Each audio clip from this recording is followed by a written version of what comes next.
Lalu bagaimana informasi terkini mengenai kecelakaan ini kita tanyakan kepada rekan Leo Chandra yang berada di RSUD Subang dan juga ada rekan Iman dan juga ada rekan Agung yang saat ini berada di lokasi. Pertama kita ke Leo Chandra terlebih dahulu. Leo, bagaimana dengan kondisi terkini di sana? Ya, selamat pagi Rendra Kusuma dan juga pemirsa TV One, di mana saat ini saya secara eksklusif kemudian sudah berada di dalam ruangan dari supir, yaitu Bapak Sadirah, yang juga mengendarai bus Transputra Fajar. Yang bisa saya gambarkan, Rendra, sebelum saya ngobrol bersama Pak Sadirah, saat ini kondisi Pak Sadirah memang mengalami luka-luka di bagian kaki, kemudian luka di bagian kepala, dan juga luka di bagian telinga. Selamat pagi, Pak Sadirah, masih bisa berkomunikasi dengan kita ya Pak? Bisa. Pak Sadirah, kita berbicara terkait dengan kronologi kejadian pada saat Bapak kemudian mengendarakan bus ini seperti apa Pak? Ya. Pada saat bis itu emang saya mulai dari Depok kan kemarin tuh hari Jumat ya. Hari Jumat saya langsung menuju ke alun-alun Bandung. Dari alun-alun Bandung langsung nginep di Ciamplas. Itu kan bis masih normal-normal aja, masih biasa gitu kan. Masih terkendali lah. Sampai Ciamplas besok paginya kan rencana tujuan kembali ke Depok. Tapi emang ada acara makan siang di Kurnia Jatim. Dari Kurnia Jatim langsung ke Tangkuban Perahu. Nah di Tangkuban Perahu saya sudah terasa tuh di atas. Apa Pak yang dirasakan? Rem dalam gitu. Rem dalam, jadi saya terpaksa mencari inisiatif, teleponlah montir dari rest area CM7. Nah dikirimlah montir untuk menyetar rem agar stabil kembali kan gitu. Nah dari situ ya kita kembali turun untuk mengarah ke Depok. Tapi mengarah ke Depok itu pada saat montir datang Pak. Sudah itu Bapak juga ikut memastikan bahwasannya kondisi rem pada saat itu juga sudah aman. Nah, kan udah setel kan. Montir pun ya sudah saya injek ya aman. Kalau emang itu emang udah ada kendala ya mungkin dari situ kan tahu sendiri Tangkuban Perahu kan turunnya kan lebih curam kan. Nah situ masih terkendali, masih aman gitu. Sampai turunan MN pun masih aman gitu. Nah, akhirnya kemudian mampir ke rumah makan Bang Jun sebelum teater. Nah dari teater, setelah rumah makan teater saya memperbaiki rem itu lagi, ngecek rem lagi kan, takut ada kendala. Nanti bisa dipastikan ada kendala lagi Pak setelah melakukan turunan itu tadi Pak dari atas ya seperti itu? Dari atas sih masih normal sampai rumah makan Bang Jun kan bisa masih terkendali lah. Nah sampai Bang Jun ya untuk melanjutkan perjalanan.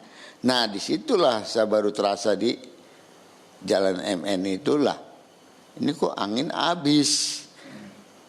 Pada saat perempatan teater itu mobilnya keluar, ada yang keluar. Saya nginjek rem langsung prelok tarik rem tangan gitu.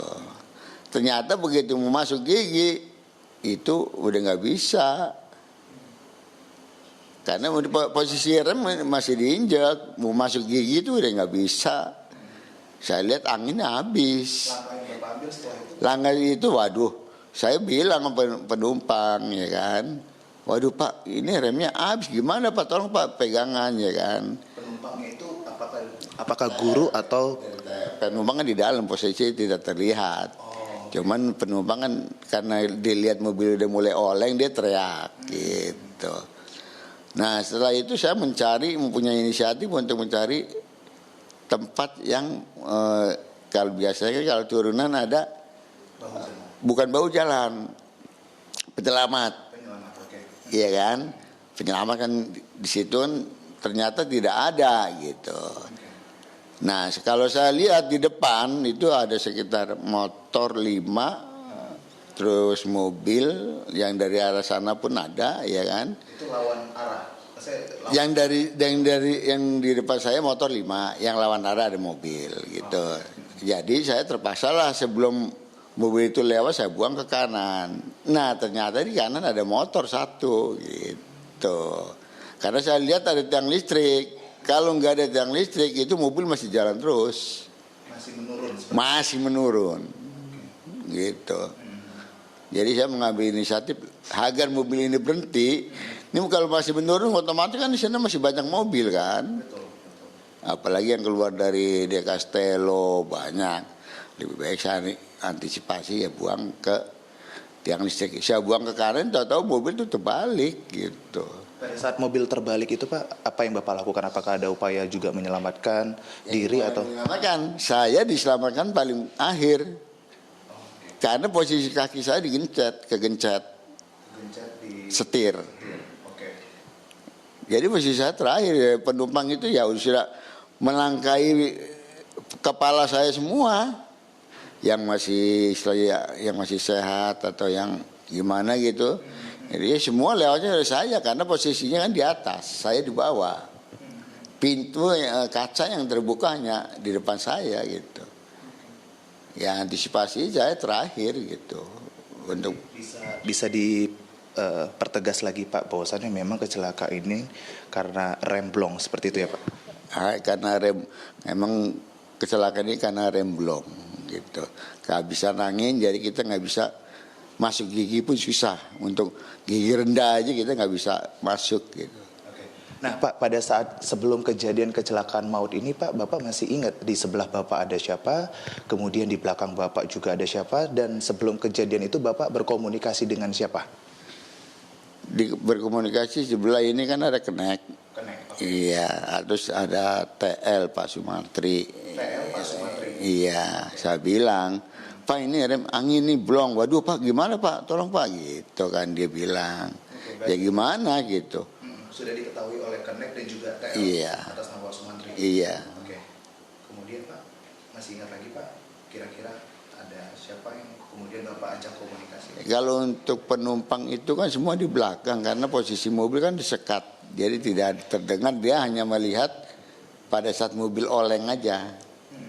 Gitu. Nah, pada saat mobil oleng kemudian siswa-siswa ini juga teriak begitu. Dan apakah Bapak juga mendapatkan arahan ataupun input dari Kernek ataupun TL dari reaksi dari siswa? Reaksi dari TL dan Kernek ya dia hanya bisa menjerit Pak. Untuk mengantisipasi hanya bisa supir yang bisa mengendalikan. Oke, dan langkah yang Bapak ambil? Langkah yang saya ambil ya itu satu. Kalau saya terusin jalan bernikung-nikung, otomatis habislah semua mobil yang di depan. Beberapa puluh gitu kan. Lebih baik saya ambil ke kanan gitu. Ternyata tahu begitu saya ambil ke kanan menghindari motor yang di samping, motor sebelah kanan ada. Dan motor tersebut Bapak lihat posisinya sudah terjepit di bus seperti itu ya Pak? Motor tersebut tidak terjepit, tapi dimental. Saya lihat mental, tapi setelah itu saya nggak tahu lagi karena posisi saya sudah sudah terjepit. Kemudian Pak, pada saat langkah yang Bapak ambil itu, apakah Bapak juga sudah kemudian komunikasi ke Kernek ataupun TL untuk kemudian nanti Kerneknya menyampaikan ke ini? Saya dari begitu kejadian tidak ada yang menolong Pak. Sampai antisipasi terakhir para polisi aparat datang baru bisa dikendalikan. Saya baru bisa ditarik gitu. Nah, pada saat di lokasi Pak, izin sekali lagi, apakah juga pihak kepolisian atau warga setempat yang juga menyelamatkan ada sempat komunikasi juga Pak? Ya pada saat kejadian di TKP ya warga semua membantu saya dan pihak kepolisian juga ada. Setelah itu ya saya ada beberapa menit gitu kan langsung dibawa ke ambulan, ya udah nggak tahu dibawanya kemana. Pak Sadira, sekali lagi terima kasih untuk penjelasannya, informasinya juga, dan saat ini juga kami doakan Bapak untuk segera pulih Dan juga itu dia tadi Rendra Kusuma dan juga pemirsa TV One terkait dengan kronologi yang dijelaskan oleh supir yaitu Pak Sadira. Dan tadi juga sudah dijelaskan juga terkait dengan kronologi, dan sebelumnya juga Pak Sadira sempat melakukan komunikasi dengan TL dan juga Kernek di wilayah bus seperti itu. Kembali ke Anda Rendra di studio.